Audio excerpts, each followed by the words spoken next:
Welcome to the Center for Nonprofit Resources based in Toledo, Ohio. I'm Heather Bradley, the director, and it's my pleasure to host you for this research briefing for Phase 1B of the research we're conducting to better understand the nonprofit landscape in our region. We're building on what we discovered in Phase 1A, and if you're not familiar with that research, you're welcome to visit our website, www.c4npr.org. That's the number 4. And in the technical assistance area, you'll see the digital overview outlining what we learned in Phase 1A, as we're calling it. In this round, based on the feedback when we pulled together interested key stakeholders from across our community, and we had a great turnout, there were 2 things in particular that they were very curious about. What happens to the data when you scrub out 2 data sets? One is the group with combined assets and revenue in excess of $90 million in the last reported year, or those not required to file 990 tax reporting. So we did that. We scrubbed out that data, and we're going to show you the results. And we recast the data and replicated the analysis conducted in Phase 1A. The data source remained the same, taxexemptworld.com, for the Toledo metro area as of March 23, 2018.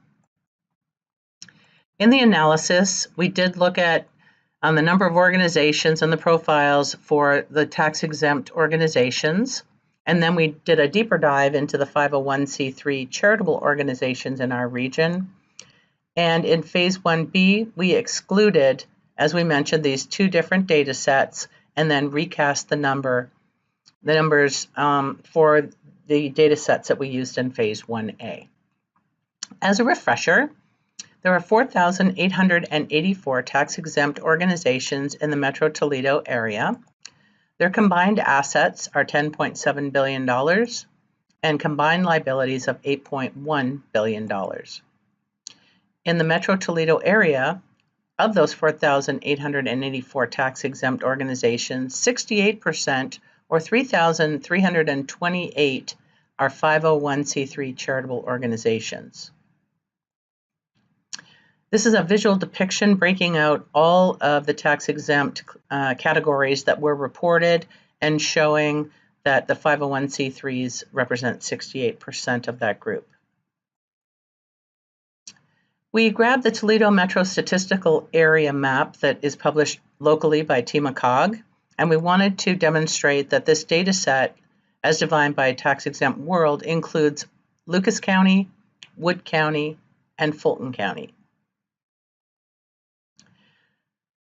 What we did was take a look at the groups that are not required to file.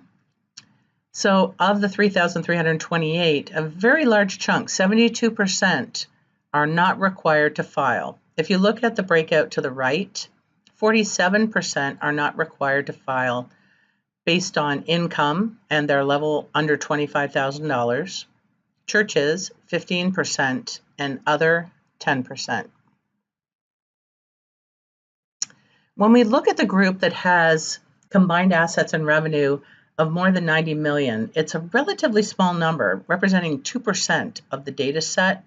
But as you will see as we drill down into the data, extracting them creates a very different picture from what we saw in Phase 1A. To summarize, we take the 3,328, we extract what we've come to describe as the Uber producers.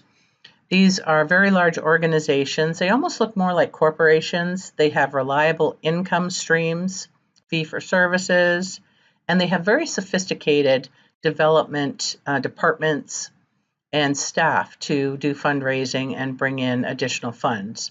And also extracting the not required to file, and we end up with a combined body of 893 organizations.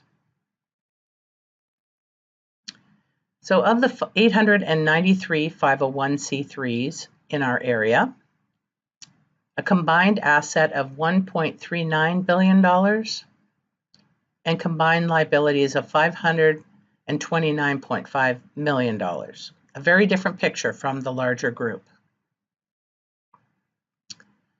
When we took a look at geography or cities where organizations are registered officially, we start to see a reduction in the number of cities from 43 to 30. Roughly the same groups in terms of the actual cities identified, and the number moving up from 80% to 85%, concentrated in those specific cities.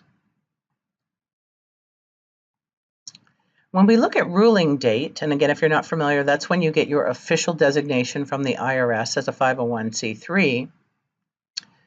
The light blue bars are from phase 1A, the larger data set, and then the dark blue represent the numbers and the formation patterns in this smaller data set.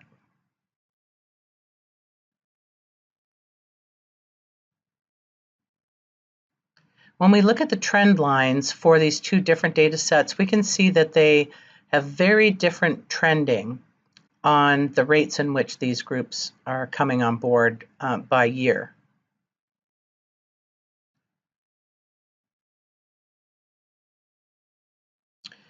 If we look at classification, we can see that there is some difference between 1A and 1B.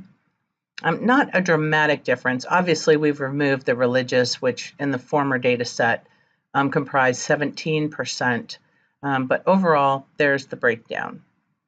And as a refresher, classifications are designated by the applicant organization.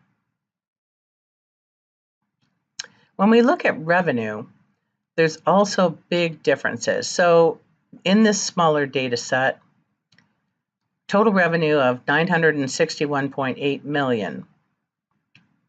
In the bigger data set, particularly with the Uber producers included, $3.9 billion. So we start to see a very different picture when we extract what we call the Uber producers. We also start to see significant shifting in the percentage that were under 50,000 and did not report. So in the larger data set, it was 82% and then going down to 41%. In terms of contributions, in this smaller data set, $380.6 million. In the original data set, $674.9 million. So definitely a reduction, not as dramatic as in the overall revenue, but still a reduction. Nothing really changes with this smaller data set when we do our analysis of nonprofits versus population, because the reality is there's still only so many people in any given geographic area to support the total number of nonprofits. You can learn more about this particular analysis if you go back to the phase 1, the 1A on our website. So next steps, we're finalizing the focus of phase 2, so more to come there, and developing the communications. Obviously, if you're watching this video, this is part of that communication plan to get the word out. So thank you for joining us. Thank you for taking an interest in our local nonprofit community, and more to come.